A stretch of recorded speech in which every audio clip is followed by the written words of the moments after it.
what can you do with the budget that you have? And I think there's a lot of operators that do a really great job of that, but I also know that there's a lot of people that will sort of lament the fact that we don't have that budget, we can't do that. And I hear this a lot when it comes to team members, right? Oh, we can't pay them more, or we can't do an incentive program, or we can't do recognition because we don't have the budget to provide that extra for our team members. But what can you do creatively that helps them feel special? It doesn't take money to do that. It takes some creativity and some genuine desire to make that person feel like they are super important. What's the one premier event that brings the global attractions industry together? IAPA Expo 2025, happening in Orlando, Florida, November 17th through the 21st. From breakthrough technology to world-class networking and immersive education, IAPA Expo 2025 is where you find possible. And just for our audience, you'll save $10 when you register at iapa.org/IAPA Expo and use promo code EXPO, APROS 10. Don't miss it. We won't.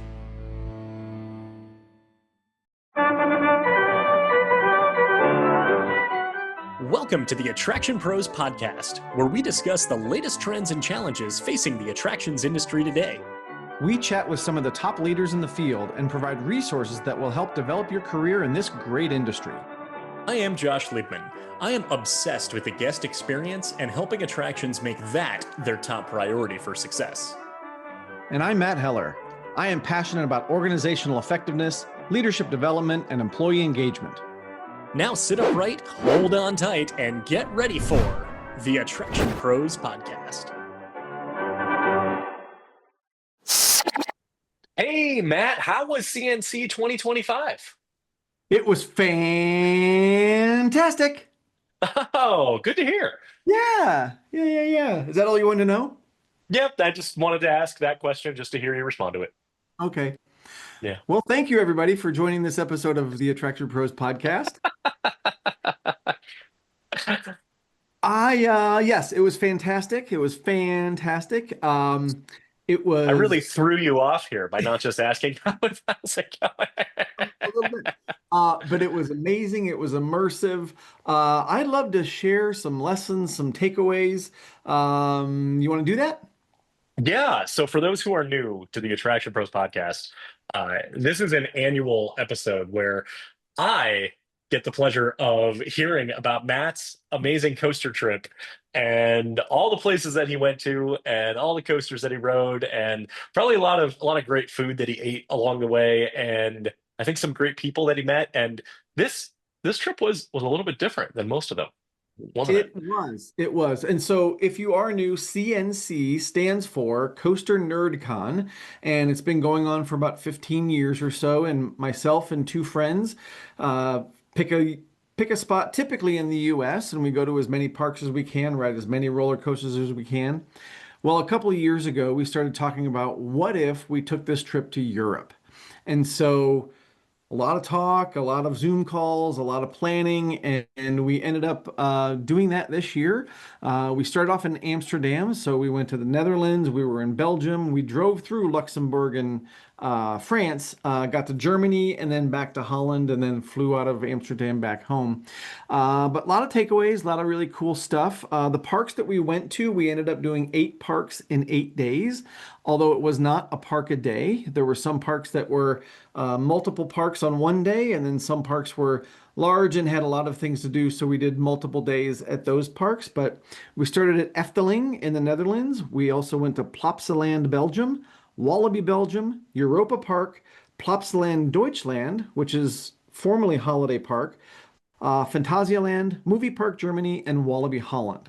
So again, we did all those parks within 8 days, really had some amazing experiences, and I've got a couple of random observations that I'd like to share, and then maybe we can dive into some of the bigger topics that we observed while we were there. How does that sound? Yeah, it sounds great. So did you learn a lot on this trip? I think we learned a lot. What was interesting is to see how the industry and the facilities are very similar to what we have in the States, but also in many ways very different.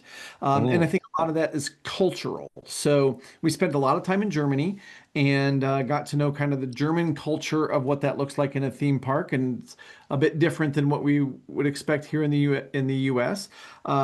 But yeah, so many similarities, but some differences as well. Now, do you speak German or Dutch or any of the languages of the countries that you went to? And follow-up question, did you have an okay time getting around? We had a very easy time getting around. First of all, they drive on the same side of the road that we do. No. So that made it very easy. I do not speak those languages. I wanted to learn a couple things. I thought it was important for me to be able to say please and thank you in those languages. Numbers were important because people were going to be telling us which row to go to. So I was trying to really remember my numbers that I knew in a couple of those languages. Honestly, it was very easy to get around.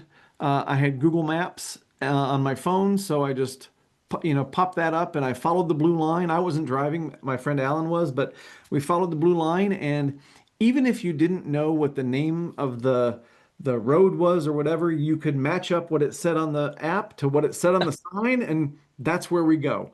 There you go. So that made it actually very easy. The other thing is we weren't in an Asian country, so we weren't looking at, the characters that you would find in an Asian country. So we were still looking at the same alphabet that we have. So that made it very, very easy. So you could read phonetically in some cases. Yeah. Absolutely. Or Cool. sometimes make up our own names if something looked like, hey, we're going to Monte Carlo. That's not really what it is, but that's kind of what it looks like. And we got a good laugh out of it. So yeah. So it was very, Nice. yeah. All Yeah. right, cool. Let's jump into it. Let's jump in. So here are some of my random observations that really, to me, in many ways, differentiated the park experiences from what we do here in the US. The first one was that at many of the parks you go to, you pay for parking on the way out. So maybe more similar here to a concert where you're in a parking garage or something if you're paying on the way out, or sometimes a sporting event you might pay on the way out. And I really thought it was going to be a nightmare, like all these cars going out at the same time, but they had such a efficient system to get out, and a lot of times you could buy the parking pass online ahead of time, and so you had your QR code on your phone. You just go up to the gate, scan your QR code, and you're out. The other thing is that in the beginning of the day, as you know, many people show up to the park at the same time. So you get a traffic jam at the toll booth, right? Well, they eliminate that by having you pay on the way out, or going through that gate on the way out. And we found that we were leaving the park a lot of times at very different times from other people, so it wasn't this mad rush of people leaving the park at once. So Oh. we just pulled up to the gate, showed our QR code, and we were out. So I thought that was just an interesting twist on the pay for parking. Yeah, it is kind of funny because you say that I'm thinking of a whole bunch of places where I see you pay at like just a public parking garage or maybe city parking or a number of other places, especially if you're paying for the number of hours that you're there, then of course you would pay on the way out. But not too many theme parks. More of it is the I would call it the backwards way after hearing the way that you just described it in a much more efficient manner. Yeah, So, yeah. yeah. My next observation was the closing time of different parks. We noticed that a lot of parks were closing at 6 or 7 p.m. And we Hmm. did run into some people and we were asking them about that. And they said, well, and multiple people said the same thing. They said, well, Europeans want to go home for dinner. And so our thought, of course, as Americans going to theme parks that are open till 9 or 10 or 11 o'clock at night, we're like, have dinner at the park, and then stay longer. But I think the European culture is to go home, you have a family dinner. Sometimes that dinner is a long dinner or it's a late dinner. And that's a really valuable time that people are putting their investment in as far as what they're doing with their time is that dinner time with their family. And they would rather do it at home than at a theme park. So a Hmm. lot of the parks that we went to were closing at that 6 or 7 o'clock time frame. It is interesting because yes, I would have the first thought of this is a huge a lost revenue opportunity. Now, so that means that you probably didn't get to see any parks lit up at night then. That is correct. That is correct. Hmm. Well, there was one, which is the Phantasialand. I think I'm saying that correctly. And the only reason we got to see it at night was because we were at the Charles Lindbergh Hotel, which is the one that's intertwined with their flying coaster. And Whoa. there's a spot, there's a part of the park that is connected to the hotel, and it's walled off from the rest of the park. They can close it off. And so they allow their hotel guests that are staying at the Charles Lindbergh Hotel to go down into the park. That's cool. Walk around, see the coaster, see all the theming, and kind of just walk around. It's closed. There's nothing going Yeah. on. But of course, you can see it at night, and you can see the Huh. lighting, and you can see how cool it does look. Very cool. Yeah, Nice. yeah. All right. Um, this one I think you'll appreciate as a former ride operator, or maybe you'll just find it interesting. The ride platforms, there were no like loud spiels. There were no people saying, get in the train, get in the train, get in the train, buckle up, do this first. There was none of that. The platforms, except for maybe some music, were very quiet. There was never and here we go, you're all clear and you're out of here. None of that. There were very few announcements that we heard at any of the parks that we went to. You get on the ride, you hook your harness, however that is, right? Maybe the loader is giving you some instruction about how to hold your hands based on the restraint. They put all the restraints down. You might see one or two of the ride operators giving a thumbs up here and there, and then you go. And so it was quite interesting to not hear all those spiels and safety announcements. It feels surreal. It was. It was a little Yeah. surreal, to be honest with you. Huh. So Yeah. why? Well, maybe we unpack this a little bit. I know that the kind of the policies in parks, in other countries, actually, or reverse that statement. I know the policies in parks in America are largely driven by liability and legality and insurance, and I think like the lawyers are heavily involved in this.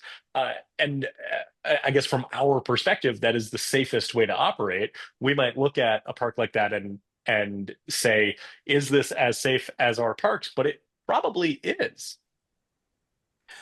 Right? So where Like, our discussion went about that was, well, first of all, there were things that we would look at those European parks and say, well, that would never happen in the US. For example, small children's kind of circular attraction, not necessarily a powered ride, but there was definitely an element of, getting on, getting off, it moves. Like we would have a fence around that. There was no fence around that. So very different wow. safety considerations over there.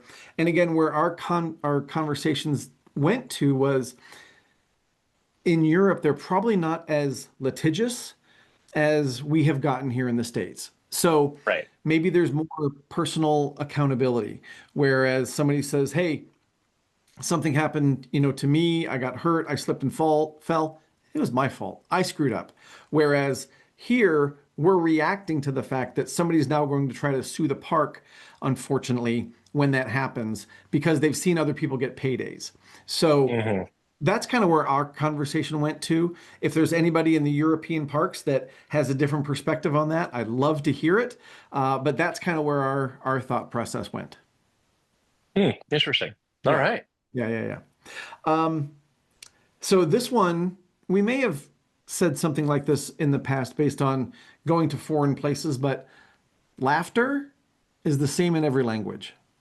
So to see a child laughing, to see their parents interacting with their children, like a smile, laughter, all those body language things we see from a visual standpoint, it doesn't matter what language you're speaking, it's all the same. So we could have been in Belgium, the Netherlands, we could have been in Germany, Holland.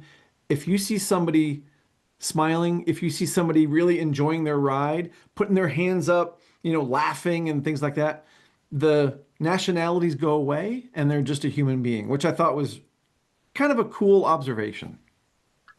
I had the exact same observation yesterday. I was at Wrigley Field with my wife and son. We took him to a baseball game, and it was like 100 degrees out. So after the seventh inning stretch, we walked out of the stadium, and there's a little plaza just right outside. It's called Gallagher Way, and there's like a field, and there's like a little like a splash area, a place with like jets that just come up off the ground, and I was wearing, like shoes and socks. I knew I had to walk back home, and so my son, we took his shoes off. He's running through it, and my wife went and just kind of like and played with him like in the splash area. And I went and got a beer and sat down at a picnic table, and there's all these kids around there. And his dad comes in and he sits down. His son is in there and just like running around, and all these kids are just having so much fun. And we're chatting, and he's like, it doesn't matter, where, these kids, they don't care, where you're from, what language you speak, nationality, your background, your identity, whatever it is. He's like, they all play the same. They all laugh and have the same joy. And I was like, that is like, it was a very like, it was like quite a moment right there Mhm. that I saw that. I was like, it doesn't matter. It's joy is universal, right? Would you say laughter is the same in every language? I love it. Yeah, yeah, yeah, yeah. Well, and that also kind of brings me to something that's more specific to our industry. If you go to a park where you know somebody and they're walking you around and you can tell they're very proud of the park and they're telling you how this was built and what they did over here and that kind of thing. And they say, "Oh, Josh, come on, we're going to backdoor you on this ride," and that kind of thing. And I think we all kind of share that same level of pride in the places that we've worked and that we've been a part of their success. And we met some people over there through some connections that I already had, but people that I never met before. So one person at Efteling, his name is Kuhn, and we're going to have him on the podcast. He was an executive at Efteling for a long time. He's now a consultant for them. But because he knew that we were all theme park nerds and we had a passion for it, and because he shared that same exact passion, it was like we had known each other for years. And he started walking us around and telling us what this ride did and what it was like to build that one and the considerations there. And it was just really, really cool. And then, of course, he did, get us on some rides, which was great. But also, just seeing how he treated people that he'd never met before, but because of our connection in the industry, we had that immediate rapport and that immediate connection. Mhm. And it was really cool. And then to take that one step farther, the next day after Efteling, we were going to Plopsaland in Belgium.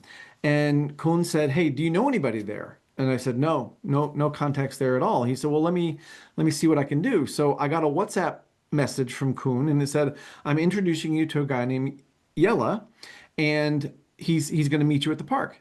Great. Well, I said, even if it's just a quick hello, that would be amazing, right? Because I just like to make connections with people in the places I go. Well, meets us at the front gate.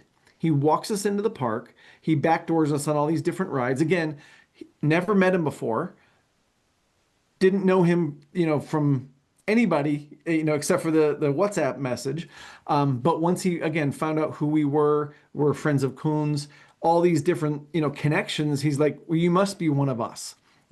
So he took about 2 hours of his time to take us all around the park, and he was showing us all the theming and all these different rides, and he made us get on this little swing ride in the Viking area that we probably wouldn't have done otherwise, but he was so proud of it, and he said, "You got to try this one, it's going to be great." So we got on it, and it was super fun.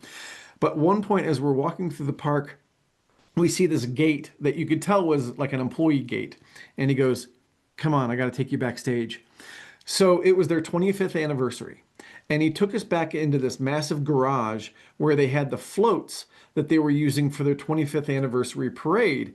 And you could just tell he was so proud of these floats. And so he wanted to, kind of show us these different floats and talk about the characters that were on them and all that kind of detail. But we never would have gotten that experience had it not been for that connection that we made earlier that day. And if we didn't already have the kind of that theme park aficionado nerd kind of connection. So yes, Mhm. laughter is universal, but I also think there's a kind of a universal language and a universal connection that people in this industry seem to have. And I Yeah. know if I was working at Universal, I would have done the exact same thing. somebody I never met came in and they said, "Hey, I'm a theme park nerd. Great, let's take as much time as I can and get you to as many attractions as we can." And it's moments like that that really make the industry feel very small, Yeah. despite the fact that you are halfway across the world. That it, like you said, it was as if you've known each other for years, and I instantly had that rapport. We're probably able to share a lot of stories and commonalities, and you were probably asking very thoughtful questions using the proficiency and knowledge that you have that most other guests visiting the park that day are having the standard experience from a guest, and wouldn't be able to have the same experience. Yes.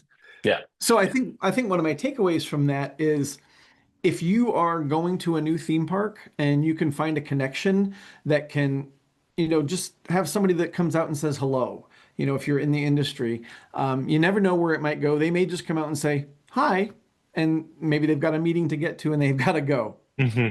Fine, but you never know where you're going to make those amazing connections. So it doesn't hurt to just reach out. And I would say the reverse is true as well, as if you get an introduction and someone is coming to visit your park, your attraction, your property, and knowing that, hey, even if it's just taking a little bit of time, you might really you treat it as a networking opportunity, and being able to really showcase what you have and be able to build and strengthen that connection. Absolutely. Absolutely. Yeah. So those were some of my sort of quick observations, and I've got some deeper conversations that I'd love to get into about some of the things that we saw and we experienced. The first one is about the fact that constraints can really drive creativity.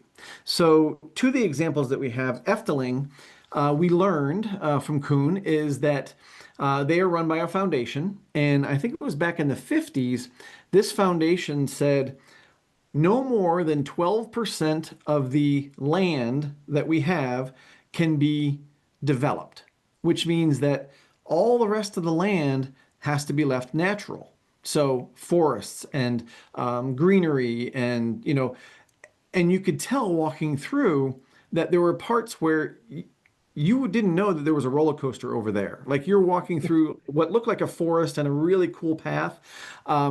So only 12% of the area can actually be developed of the land that they have. So I think that allows them or maybe inspires them to be even more creative with the land that they are able to use. The other thing that I think was really interesting was at Phantasialand. They're a smaller property and they have height restrictions in terms of how high their rides can go. So they've had to dig down into the ground to get some of that depth. But they have built things on multiple levels, and the way that they've intertwined things is very roller coaster tycoon. But I think if they had more room to spread out, you might not see some of that creativity. And where this Hmm. really hit me is so often people will say, well, Disney and Universal, they have these huge budgets, so they can just do anything they want. Well, maybe so, but even they have budgets. But if you don't have that same budget, that doesn't mean that you can't be just as creative. That doesn't mean that you can't be just as thoughtful and intentional in the way that you put together your attractions or your experiences, because there's no trademark on creativity, right? There's nothing that says that Disney and Universal have the only creative minds in the world. That is absolutely not true. So you may not have the dollar amount, you may not have the budget that they do, but that doesn't mean you can't be just as creative with the way that you create the guest experience for your guests. That's really cool of just the constraints driving the creativity, and only 12%. That's like 12% is barely anything. So I can't wait to visit this park myself one day, of being able to see just how it incorporates the forest. It reminds me of Alton Towers in the United Kingdom, where in the county, I believe it's a county restriction, they can't build above the tree line. And so that's why you walk into the park, you don't see anything kind of beyond kind of the main, entry plaza. And that's why Oblivion goes underground. It's why Nemesis, they were able to carve out kind of a huge chunk of the ground that goes below the ground level, and very similarly to what you just shared. So, but I love that message of there's no what if there's no budget on creativity, or no limitation on There's, creativity. No. I think I said there's no Yeah. trademark No creativity, but trademark on creativity. Yes. yeah, yeah. We'll check the Um, transcript. Yeah. Yeah. well, and I think that that budget thought is really a self-imposed limitation. Now, I think there's a Mm, difference between that constraint that you have and the limitation that you're setting for yourself. So if you're saying, hey, we don't have the budget, so we can't do X, Y, and Z, well, it's true. You can't build Epic Universe if you don't have $7 billion, right? sure. But what can you do with the budget that you have? And I think there's a lot of operators that do a really great job of that. But I also know that there's a lot of people that will sort of lament the fact that we don't have that budget, we can't do that. And I hear this a lot when it comes to team members, right? Oh, we can't pay them more, or we can't do an incentive program, or we can't do recognition because we don't have the budget to provide that extra for our team members. But what can you do creatively that helps them feel special? It doesn't take money to do that. It takes some creativity and some genuine desire to make that person feel like they are super important. I would even argue that a higher budget or a less constrained budget stifles innovation and creativity, And or why it would that can. be? Oh, well, is because, like you said, you're not going to get those rides that are intertwined with each other and be able to actually feel kind of that sense of the guest experience, or like you said, from an employee compensation or recognition standpoint of, well, let's just throw more money at them, like let's just give them a bonus, whatever it is. Is that actually going to increase satisfaction? It might for some people, but will it take away the need of, oh, we actually need to acknowledge them as human beings as well? So that could be something to think about. Absolutely, absolutely. Mhm. Um, so the next one that I want to talk about, and this may get into some interesting areas, is theming versus authenticity. Okay. We talk about theming a bit and that creating an immersive experience. When we were at Europa Park, we felt as immersed in an environment, for me personally, as I've ever felt in any park that I've ever been in. What was so interesting is that Europa Park is based on creating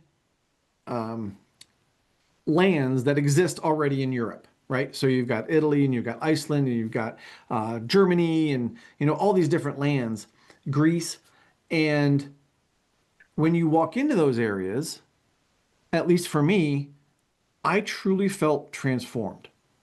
I truly felt like I was in Switzerland or I was in Italy. And I think what allowed me to feel that way was that I've been to those places, some of those places. I've been to Italy, I've been to Iceland.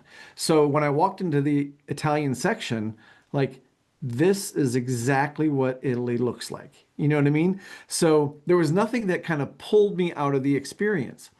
When I go to some place, even like Harry Potter, and it's amazingly themed, I know there's no real Hogwarts.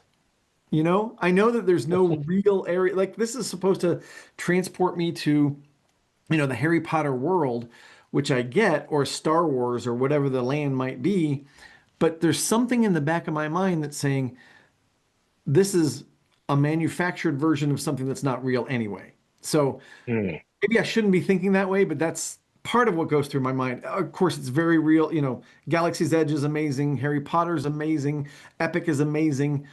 But when I was in Europa Park, I truly had that feeling like, even though and I had to remind myself a couple times that I'm in Germany, but it really feels like I'm in Italy, or it really feels like I'm in Iceland, or, wherever, whatever other country that France was another one that was really, really good. And so what this got me thinking of is this theming, right? Or maybe the question is,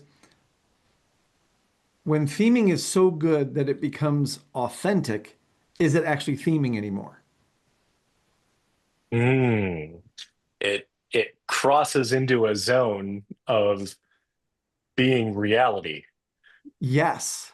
Interesting. Yes. And I had that So, feeling. Oh, go ahead.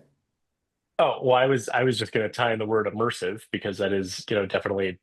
something we have talked about a lot, especially in your travels of immersion, and talked about authenticity and theming before, of you being in the ice caves in Iceland, and that Yes. that was really there. Uh, but this, you know, when you were in Germany, when you were in Europa Park, you knew you weren't actually in Italy, but it was still, I think it was theming that was so powerful and designed to be authentic, and not designed to be perhaps a caricature of that location, is what I've never been to Europa, but that's kind of what I'm getting from what you're saying. I think that's a big part of it because it did feel very authentic. As you would go from country to country, it felt very authentic. And I think one of the things that I found incredibly cool was the fact that the park was kind of laid out as Europe is laid out. Lots of little paths and crooked little streets and things like that, and you could get lost very, very easily. And we had to use a map for most of the day and a half that we were there. But I mean, that's kind of how Europe is laid out too. And we talked about the fact in our nerd conversations that most of the parks in the US, they've got kind of that circular design, or there's a lagoon in the middle and it's pretty easy to navigate around. And there's typically, spokes on the wheel that you can kind of navigate through. But this was not like that at all. And I found it really cool to kind of go on this journey of exploration and not know what was around the next corner. So I think that also lent itself to the authenticity of where we were. So that was kind of my question. Like, yes, these were manufactured, but to your point, they weren't like a caricature of it. Now, Mhm. there's a little, maybe compare and contrast with when we were in Phantasialand, because that is an amazing looking park also. But we made the comment that they have this Mexico section, and we said, we don't feel like we're in Mexico, but we're in a really, really well themed Mexico area. But that was a different feeling that we had in Europa. In Europa Park, you felt like you were in Italy. You felt like you were in Mm. Holland. You felt like you were in those particular countries. Yeah. Well, now I'm kind of thinking of saying, well, what are the goals that the designers are aiming for? Kind of the Mexico and Fantasia land of, hey, let's take all the best and most exciting aspects of Mexico. We'll theme it to that so you can experience the entire thing and get a sample of Mexican culture, versus the authenticity, which probably, I'm guessing, probably left a lot on the table that wasn't included, because it's not just all of it at once. This is how you would actually feel if you were living in that country versus visiting that country. Well, I think that's a good Maybe. point because right, and as I'm thinking about the different lands at Europa Park, and got this feeling also at Efteling, even though they're not laid out as countries. But when you're going from country to country, there isn't a like a bridge like at Islands of Adventure, like you just step into another country, right? But it's like in Italy, it's like a small little um, town square, if you will. And so, to your Mm. point, you don't see everything that Italy has to offer.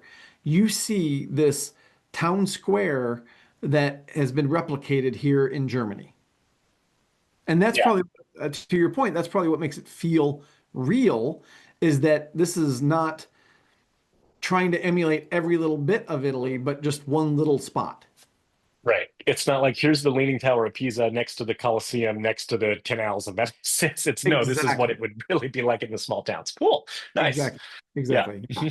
Yeah. Yeah. So I just have to say, kind of wrapping this part up about theming, that if you are a theme park fan, and I don't mean amusement parks, I absolutely mean a theme park, parks with themes, parks that are telling stories, and you haven't been to Efteling, Europa Park, or Phantasialand, those are places you have to get to. The theming rivals, and in some cases, at least in my opinion, is better than Universal and Disney. So absolutely, those are immersive places that people need to get to if they are fans of themed environments. Nice. Yeah, yeah, yeah, yeah. So the other thing you kind of alluded to this a little bit, I want to talk about was communication. Because as I mentioned, there were signs that we could kind of tell what they were because we could recognize the letters and things like that. And there were quite a few people who apparently would look at us and say, "You're not European." And they would come up to us, like ride operators would come up to us and they would say, "English?" And we'd say yes. And so they would speak to us in English, which was very, very nice.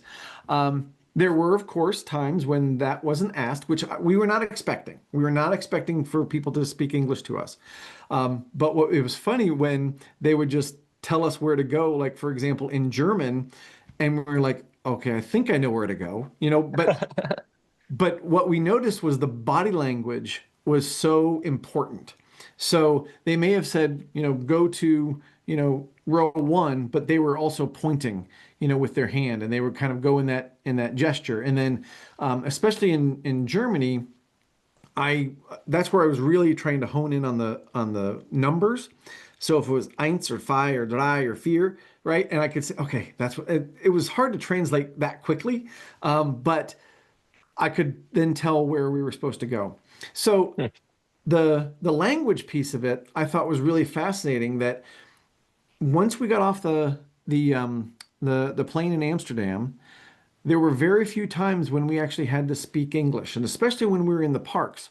If we had bought our ticket online, we're going to the rides, right? And again, there's not a lot of spiels, so we don't have to listen for the safety instructions.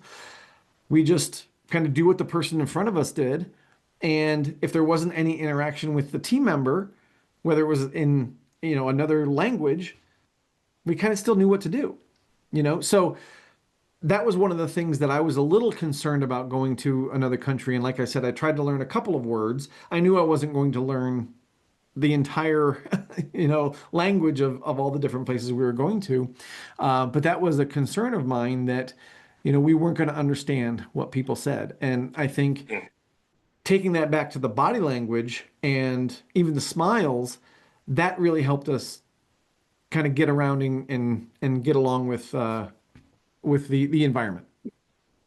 So did this experience give you greater appreciation or maybe a heightened realization of international guests coming to US parks who don't speak English? And I know many of the parks have spiels in both English and Spanish, and so it's a little bit easier, but it also still can be a challenge. Or guests visiting from European countries, from Germany, from other countries, from France that might have minimal English proficiency but want to have the same experience that you had on your trip. Absolutely. Absolutely. I mean, I think I've always been empathetic to that, but this raised that to the Mhm. next level. Like, I Yeah. know I am now the person in the country that doesn't speak the language in the country. Mhm. Most people did speak English, even as a second language, but again, we weren't expecting them to. So we did our best at restaurants to order, in the language or at least point to what we Mhm. wanted. And yeah, we were able to get around just fine. Cool. Yeah. Good. Yeah, yeah, yeah. Nice. Um, Want to then talk a little bit about my experience going to brand new parks for the first time, because as someone like yourself who goes to a lot of parks, right, especially here in the US, it can sometimes be easy to find your way around. Well, obviously, in parks you've never been to before, you might need a map, you might need an app, you might need something that's going to help you find your way around. But what I found was that being in parks that I'd never been in before reawakened my park brain. And I Mm. found myself getting really excited about knowing where I was going, or saying, you know what? I see this over here. That must mean that XYZ is over there too. Like if you saw a food stand or you saw a ride or you saw a certain sign, even if you couldn't read it, there were certain things, there were certain elements of the park experience that I could say, I see where that is. Something else has to be next to it. Like I see a water fountain, there's got to be a bathroom somewhere. That kind of Mm. thing. Or, just those things that you learn over the years of being in a park. And it was just the spark in my mind that was like, hey, I'm using my park brain again, and it felt really good. What's your takeaway then that for those who are watching or listening, who are in parks or in attractions, um, can can be thinking about when interacting with guests who are in that, like you said, that park brain, uh, knowing that yes, you might be completely lost and wide-eyed, and this is a completely foreign environment to me, not just foreign because you're in another country, but like the environment itself, but that your brain does kind of teach yourself the navigation and where you might get lost a little bit, but like when you see something for the second time, it registers and that builds upon itself.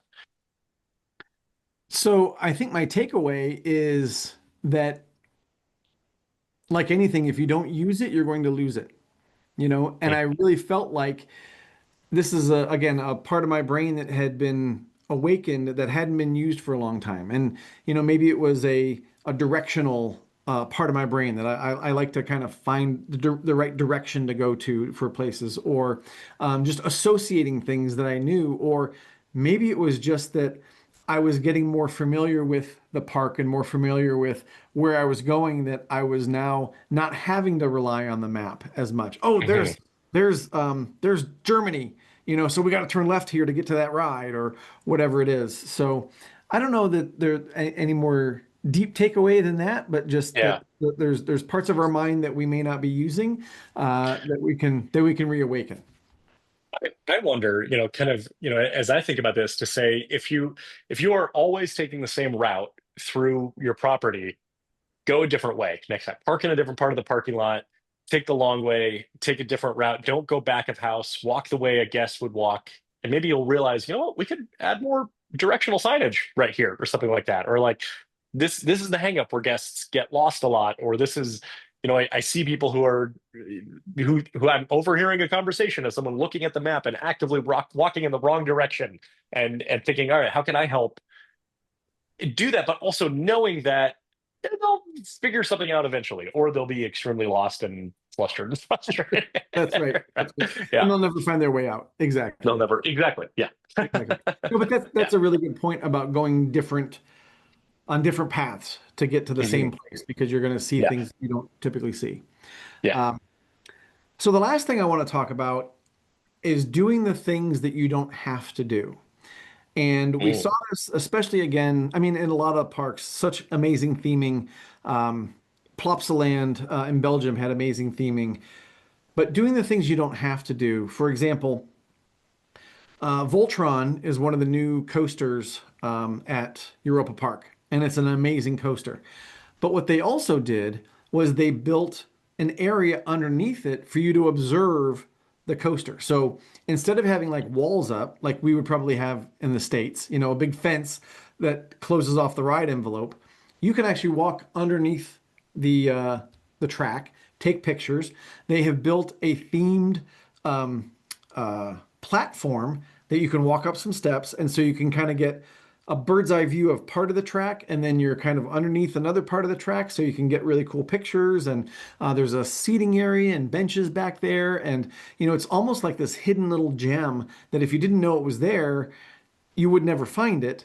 But also, it's a really cool spot for coaster nerds to take pictures and to see Hmm. things from a very different way. They didn't have to do that. One of the things at Wallaby, Belgium that they did is they have a coaster, and it's kind of in their tiki area, and they have a treetop walk that you can go through. So you can climb up this staircase, and like you would like in an adventure or a cultural park, where you can walk at the top of the trees, and you can do this through the coaster track, right? So you can kind of Cool. get up close and personal with the coaster track. Again, not something they had to do, but it was Yeah. a cool thing.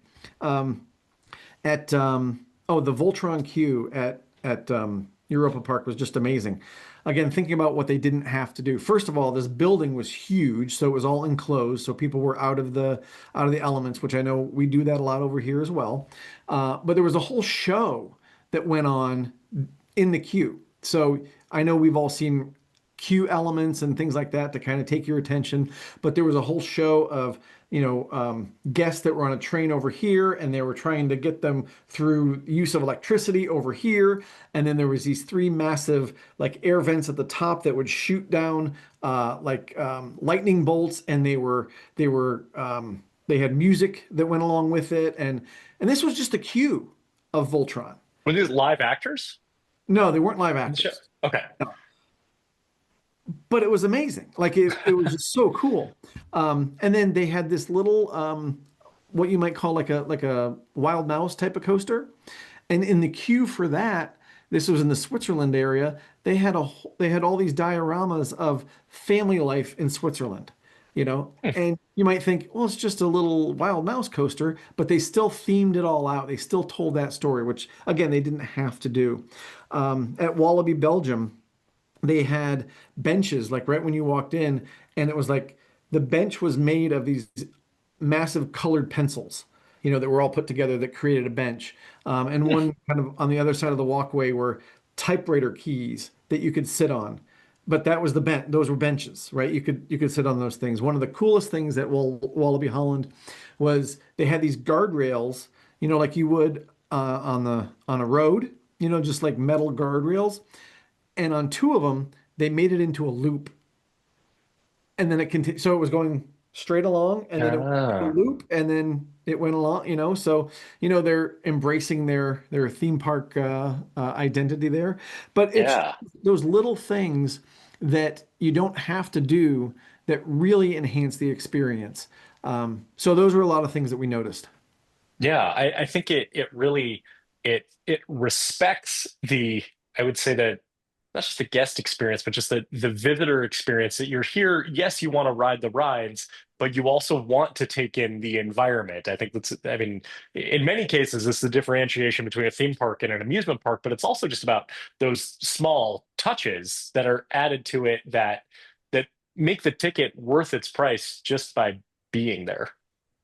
Absolutely. And especially when I think about these loops in the guardrails, it was a pretty walk because there was a lot of vegetation and things like that from one area over to another coaster that we were going to go on. But it just made that walk more interesting, you know? Hmm. Again, it could have been pretty with the flowers and the trees and everything, but you add in that element and it's just visually interesting. And I just really appreciated the details of what you didn't have to do. And that was something that we kept talking about, that we were noticing these little details all over the place that we said, well, they didn't have to do that. They didn't have to do that. They didn't have to do that. But they did it. And so many of those parks that we went to in Europe really took that. They didn't have to do that to the next level, Yeah, that they did it. but they did it. Yeah. Exactly.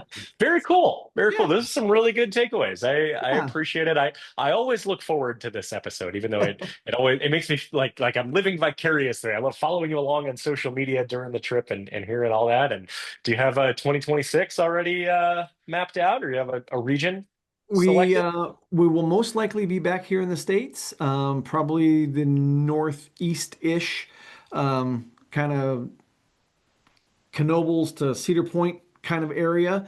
Um, but, Cool. but we're also already planning two more trips back to Europe in the next couple of years. Jeez. All right. That's Yes. awesome. Well, there are a Yes. lot more parks. There's a Oh, lot there's out there. tons. There's tons. There's tons. Yeah. So, Excellent. yeah. Well, thank you for kind of letting me relive CNC 25. It was an amazing trip. And again, if you are a theme park fan and you have the means and the time to get over to Europe and visit some of those parks, I highly, highly recommend it. Right. Awesome. Yes. Well, I hope to get out there someday. I've been to UK. I've been to yeah, most of the parks in the UK, and I've been to Disneyland Paris. But I'm due for a trip back out there. So thank you for sharing all of that. Like I said, I always enjoy hearing your takeaways from your trips. And for everyone who is out there watching and listening, just remember, we are all attraction pros.